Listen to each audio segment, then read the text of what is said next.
July 5th is usually a relaxed entire day for most people, as everyone is exhausted from the festivities of the night before the 4th of July. However, on July 5th, 2002, my parents did not have a relaxed afternoon because that was the afternoon that I happened to be born. So I was born at around 7:48 p.m. on July 5th, 2002, and that night there happened to be a crescent moon, which does actually explain why I am such a quiet and introspective person today. Now, some facts from 2002 and July of 2002 specifically. The average income sat at around $42,409, and the federal minimum wage was $5.15, whereas today, the federal minimum wage is $9.45. So I share these incomes with you because I would also like to share some prices from July of 2002 as well.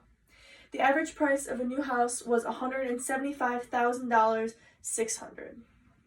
The average price of a new car was $21,863.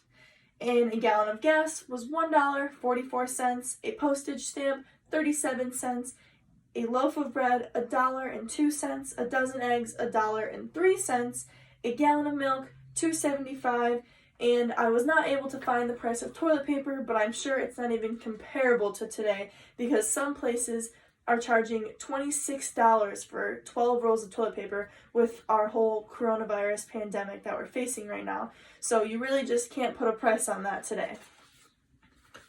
Now, I myself am very invested in sports, and I love watching, playing, listening, anything sports.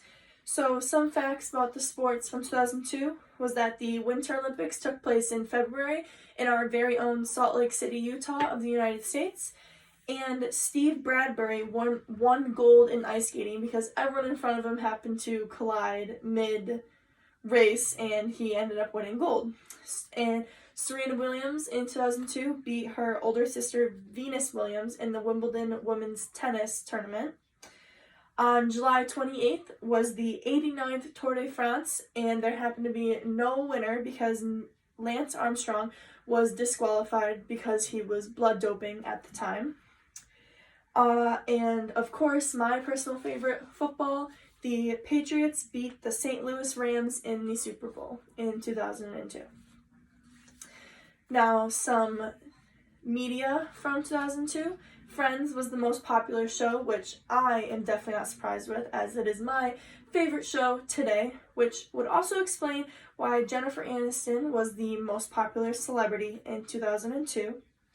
Michael Jackson received Artist of the Century in 2002, which is very sad, seeing how today he is no longer able to release music due to his passing, which is very upsetting. The number one song in July of 2002 was Hot in Here by Nelly, a classic. Also, in the media, the biggest movies around the time I was born were Spider-Man, Lord of the Rings, and Star Wars Attack of the Clones. Now, all of these are very ironic to me because still today you could easily find these movies on things such as probably Netflix, Hulu, Amazon Prime, all of that, and you could watch these right now if you wanted to. They're still popular and still very relevant in life today. So on a little bit of the darker side, on July 1st, so 4 days before I was born in 2002, the International Criminal Court was established.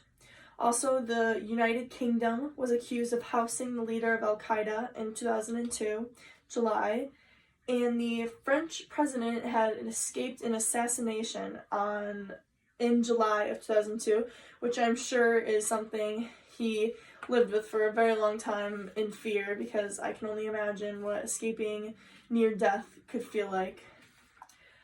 Some random fun facts from July 2002 was that the world population was about 6.25 billion at the time, and now we sit at about 7.64 billion, so quite a drastic difference there. We went up over 1 billion, almost 1.5 billion. That is just crazy to me, so I'm sure that continues to grow as well. Switzerland in July of 2002 joined the United Nations finally. and Steve Fawcett became the first person to fly solo around the world in an air balloon. Also in 2002, President Bush passed the No Child Left Behind Act. So this act is a extra educational assistance act to help students with less money or who need more.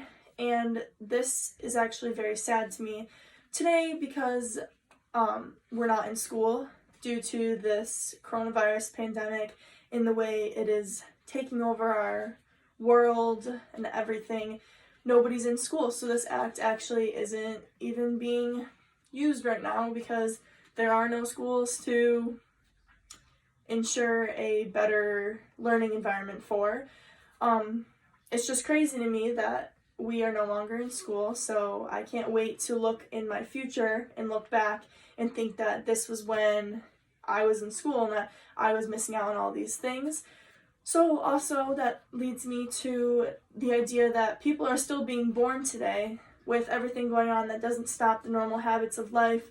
People are still being born, people are still growing up in this, and although I'm a little bit older, there are people extremely young who will one day look forward and they'll notice that they were born into a pandemic like this. I myself was born into the trauma of the attack on the Twin Towers, and these kids are being born into this pandemic, so they're going to look back on this in the future and see that they were born into a crazy virus sweeping the nation and ending school for the school year and closing restaurants and closing all these businesses, and it's just a crazy time to look back on. And what an exciting, interesting time to look back on. Not exciting because it's something great, but exciting because when all of this is over, to be able to say that they were born into this and survived this is such a cool thing for them.